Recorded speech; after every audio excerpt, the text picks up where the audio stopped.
few weeks ago, we had an opportunity to visit with my good friend, colleague, and mentor, Steve Mathiasen. Steve does a great job explaining how he started his wine business, his sustainable growth plan that has gotten him to where he is today. What Steve doesn't mention in the interview is his profound influence on sustainable wine growing in California and how successful he has been as a vineyard consultant. Welcome to another episode of Outside the Glass. We're here with Steve Mathiasen in Oak Knoll, Napa, and Steve's the owner and winemaker for Mathiasen Wines. Hey Steve, nice to see you. Good to see you. Yeah, man, it's been a while. No. Thanks for having us out in the barn. It's hot outside. This is a cool place. Oh yeah, for sure. You know, Napa's always seems to be warm. Yeah. Warmer these days. So we came out basically, I mean, I know your story obviously since we've known each other since like 2002, but basically wanted to come out and get some information about how you started your wine business. You were primarily a viticulturalist and when you started here in Napa, and since I've known you, you always had wine projects, but now it's full blown. Right. So explain how you got into it and what drew you to it. Okay. So we first started working together in 2002. We started the wine business in 2003. I remember talking to you about it, and we had our first 5 barrels of wine in 2003. It was our first year. And but I started working in vineyards in 1994 when I went to grad school at Davis. And when I told them I wanted to learn how to farm, my advisor said, "Well, you need to go out and work." And I got an internship working for a consulting company that worked on vineyards. And so I ended up staying with them the whole time I was at Davis. When I got out, I stayed with them and kind of learned the trade of agricultural consulting, which is a different trade than farming. They're related, but they're different because the farmer has labor and budgets and logistics and all this stuff to deal with, and the consultant is out there checking for pests and beneficial insects and soil samples and stuff like that, and giving that information to the farmer. And that was my entry into this business, and I'm still doing that now from over a couple decades later. Actually, I really enjoy it, and I learn a lot, and I just really something I really like. I had a meeting this morning with one of my vineyard clients. It was really fun to walk around and talk about canopy management and pruning and powdery mildew and stuff like that. And it's kind of refreshing because the business has gotten so huge that a lot of times you're thinking about other stuff, and it's nice to get back to the vineyard and really have that focus. But I started working in '94 in vineyards, and the reason I started working in vineyards is because I was already interested in gardening, interested in cooking, beer brewing, wine. I wasn't wine making, but I was wine drinking, and I got into like wine and beer and food and stuff like back in high school in the early '80s. And I wanted to get into farming and local food and organic farming and stuff like that in the early '90s. That's why I went to Davis. And so I just got lucky that I got a job working in vineyards, and that kind of just tied everything together. So your intention really wasn't to go into vineyards necessarily. It was just sort of happened. Yeah, my intention was to get into organic farming, and the fact that I got a vineyard job was just a serious stroke of luck. Yeah. Because that was I could have gotten a job anywhere in any the next choice. If I couldn't have gotten a vineyard job, I would have been trying to do vegetables, organic produce, but if I couldn't have done that, then I would have taken anything I could get basically. And so I was just so lucky to get into vineyards and then be able to tie organic farming and wine and all that all together, and it's something that we do here in California, because I was planning on going abroad. I was studying international ag development because I didn't know that there was a place to fit into here in California. I thought, you have the farmers, they're born with a farm. There's those of us who live in the city that enjoy gardening, and never the twain shall meet. I didn't understand like the lay of the land, and there was even a role for me here. And so when we first met, you were doing some experimental wines. I remember in your garage and doing stuff like that. And that's kind of how it started, right? I mean, yeah, making wine every year from, like get grapes from where I went to school. I got some grapes from school and then getting grapes from all the places I was working. So when we started in 2003, I had 9 vintages as a home winemaker under my belt. And, and so said to, we always had this goal of having our own farm. And so my wife Jill worked for this nonprofit, Community Alliance with Family Farmers. It was a family farming, kind of Save Family Farms nonprofit, and sustainable ag and local food and stuff. And one of the mantras for small family farmers is value-added produce. In other words, if you grow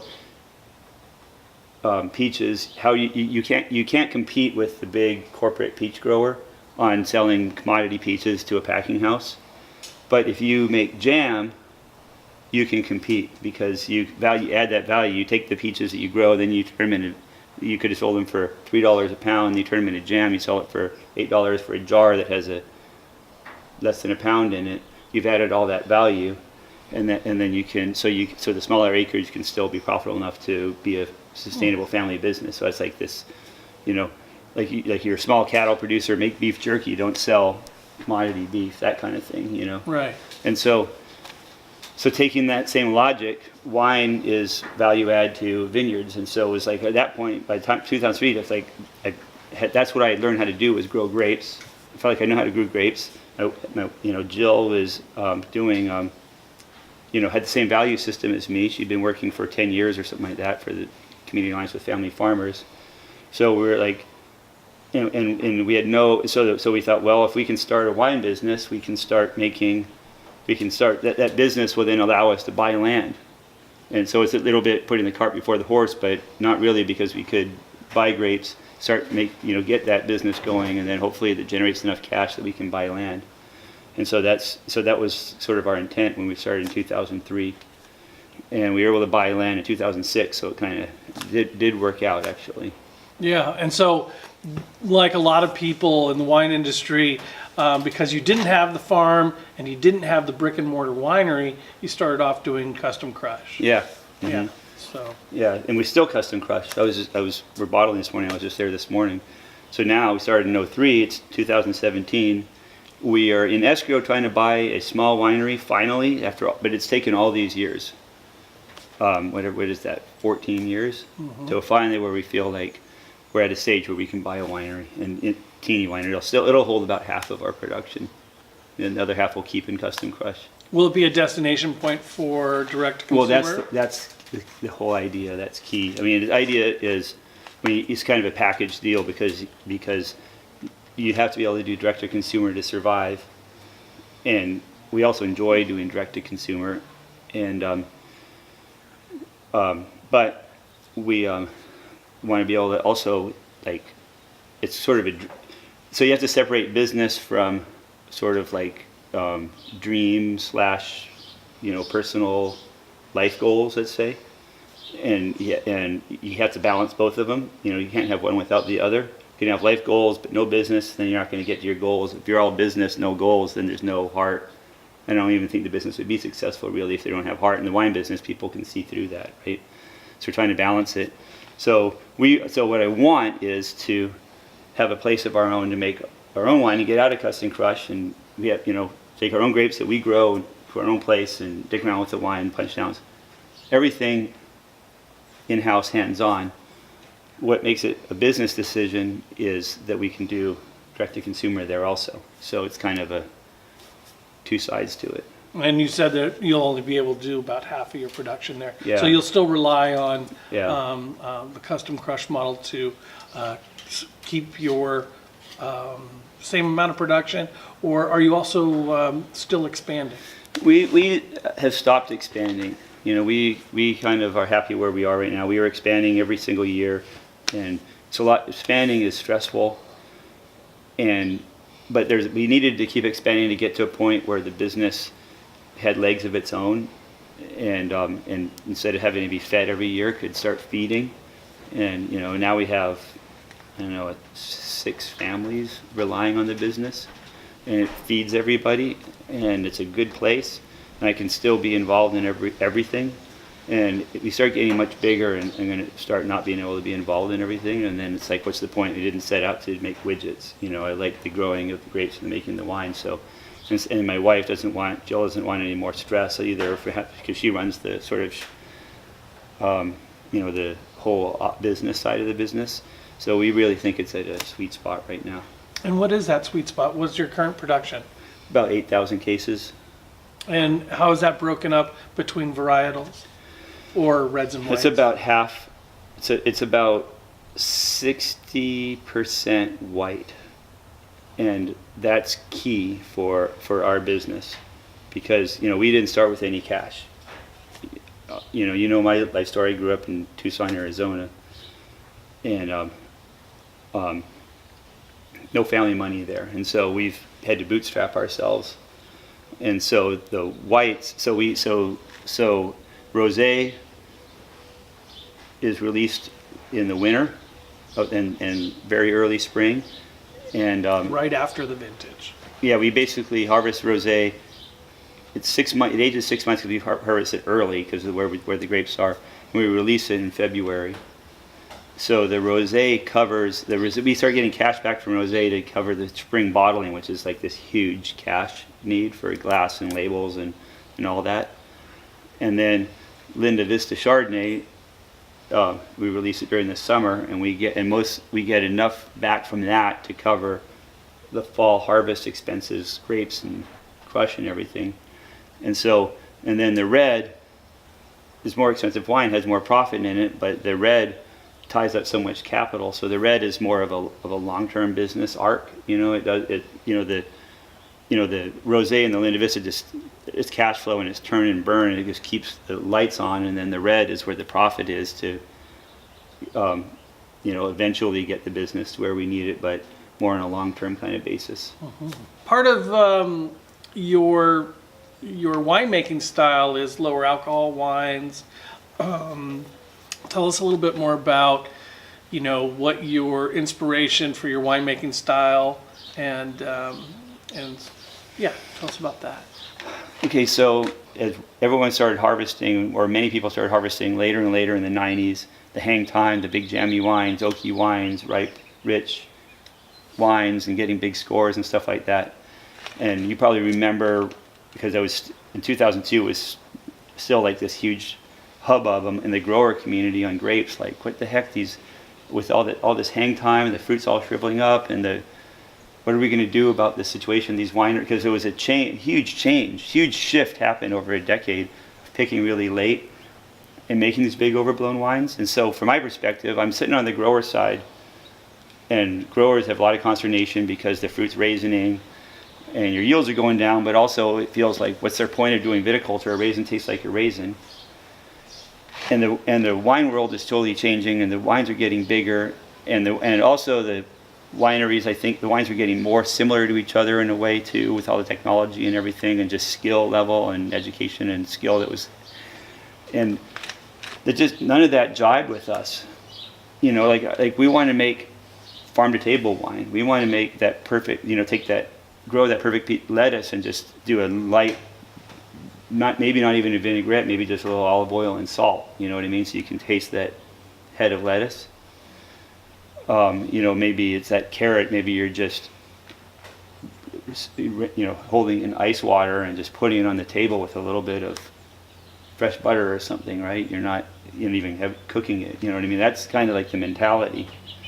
So big overblown wines doesn't fit that mentality. We're trying to make, we really wanted to get that purity.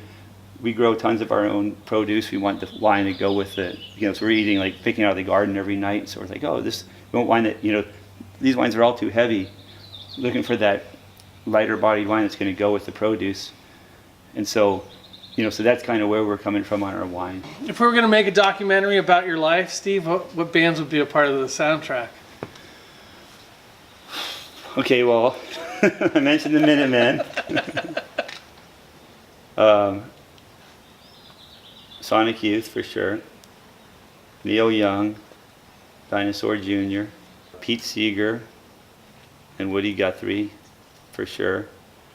It'd be an iPod Shuffle. Muddy Waters and Howlin' Wolf, just because they're badass. And I would feel honored to have them on the iPod Shuffle. Cool. Yeah. I like to ask that question. Thelonious Monk. I like to ask that question because it really gives a sense of what people are. Yeah. Thelonious Monk for sure. So, what's something you do just for yourself because you can? You know, because you've had some success and you know your kids are older now. What do you do? Oh, okay. So, I still haven't been able to figure out how to have a life. So, you know, so for me, like working in my garden and cooking, Yeah. you know, it's like, yeah, I work so much, I had to like think about it. What the hell do I do actually? And then, what's something that you or your company does for the community, or is there something you guys do, donate or something? When the earthquake happened, we did the biggest thing we've ever done was the Quake Cuvée. Mm-hmm. We're trying to figure out what the best, you know, there's that business thing where you're at that in survival mode, right? And you're like, you know, we need to, you know, we need to hoard and reinvest. And so we're just talking about that right now, is being aware of where we are in the arc and saying, okay, we need to be getting out of the hoard mentality and into the giving back mentality, and where is that point? And I think that point is right now. So, you know, so we're trying to figure out what we're going to do. Is it 1% for the environment? What is it? Well, it's something to consider. Yeah. You know, and I'm sure you'll be in business for a long time to come, based on you know the way you've strategized, the way you've considered growth, your sustainable growth, and everything like that. So, you know, thanks so much for sharing all that information with us. I'm sure anybody watching this is going to get a lot out of it.